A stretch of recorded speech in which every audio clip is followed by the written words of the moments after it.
Quite right, and my cell phone Harper can handle the political arena, and I'll handle the social arena. I have dreams of becoming a New York City crime detective who fights crime and corruption in New York naive. Dreams from a simple mind that no longer have any place in my life.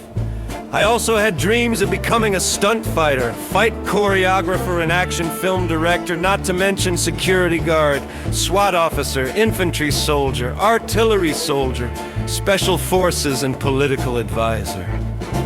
I hear the police crying over the dead computer hacker. I reveal the whereabouts of the computer hackers defending me. I type in 6-2 in my laptop. All I hear in response is, "Ah, you fucking idiot!" Later on, I hear running down the hallway upstairs. I flip over my mattress with a knife in my hand in case anyone tries to break through my doorway. I hear one guy say, "We own Ottawa! We own Rogers!" before he is shot dead. His friend, coming to his aid, says, "Oh, you just made a powerful enemy," before he is shot dead by the same man. The third guy comes in to clean up the mess. All I hear is the sound of a blender being turned on as the body is dismembered.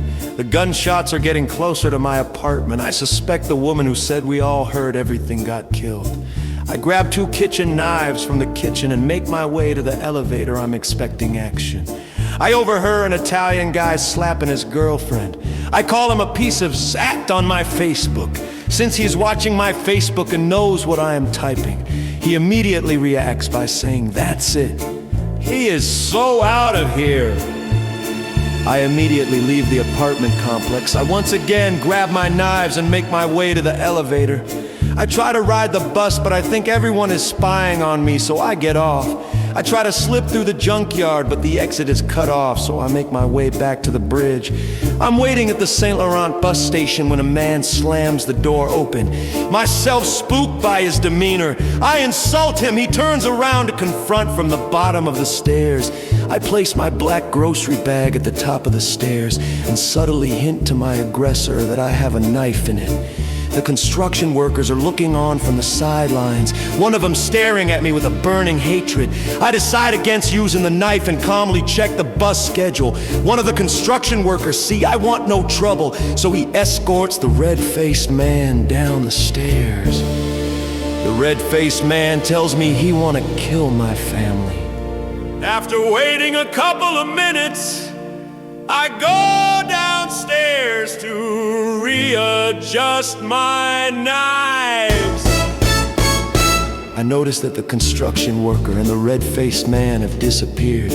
I transfer the knives over from the black grocery bag to my blue winter vest. I am ready for the next stage of war as I head off to my parents' house. I head down the transitway with my knives in my pocket. I think the devil is coming to Ottawa.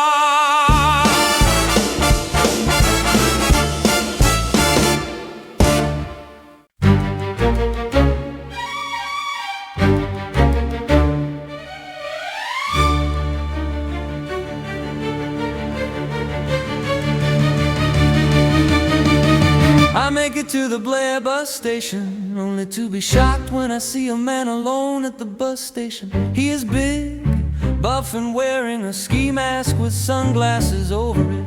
He might have had a brown jacket on. He slowly turns his head towards me. I freak out and start sprinting towards the left side of the bus station. I see a black car with chrome trim pull up by my old Tim Hortons. I duck under the bridge and continue along the transitway. I make it past Blair and head a little further down.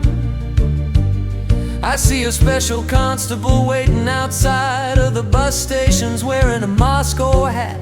I can see her, but she can't see me. I scope her out through the bushes. I assume she is there because of the knife, so I toss it and watch as she leaves the situation. I slip past a thorny bush along the highway, only to see a black car pull up. It abruptly stops as they catch sight of me along the curvature of the highway. Fearing that they may be there to abduct me, I quickly recede back into the bushes from where I came, sprinting down further along the transit way until I find an opening in the fence.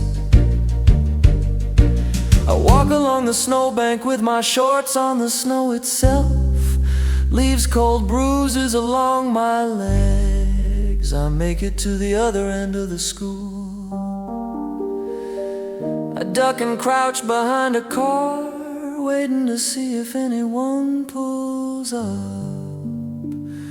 I stay alert while I head down the street. I duck into the housing projects. After a while of running, a black car with chrome trim pulls up. I stand like a lion while the car heads towards me. Inside I see an older gentleman in the passenger seat. He looks bewildered by the sight of me. I do not see the driver, fearing for my life. I sprint off in the opposite direction. For some reason I think World War III is about to happen. I stop off at a retirement home near Blair, with snot dripping down my nose and my legs covered in cuts and bruises. I ask the receptionist if they know a phone number I can use to call a taxi. I use my cell phone to call one. I suspect the taxi driver is an Israeli commando, sent there to protect me, but that could just be my delusions acting up. I tell my parents people are after me, they believe me. I ask them if they know any cartel members that I could use to combat the mafia threat. They don't know anybody. My psychosis ends, but it is too late. My brother has already called the police on me, sleeping with knives beside the bed for 2 to 3 days in a row. My older brother thinks I am mentally ill. He contacts the police and tells them I've been sleeping with knives beside the bed. Police come knocking on my bathroom door after I had finished taking a shower. They tell me to hurry up. I tell them to give me some dignity. I tell the police officer in the ambulance to take a look at my Facebook profile. I tell him it's a conspiracy against happiness, which is horribly naive. He looks like he's about to laugh, but he frowns instead.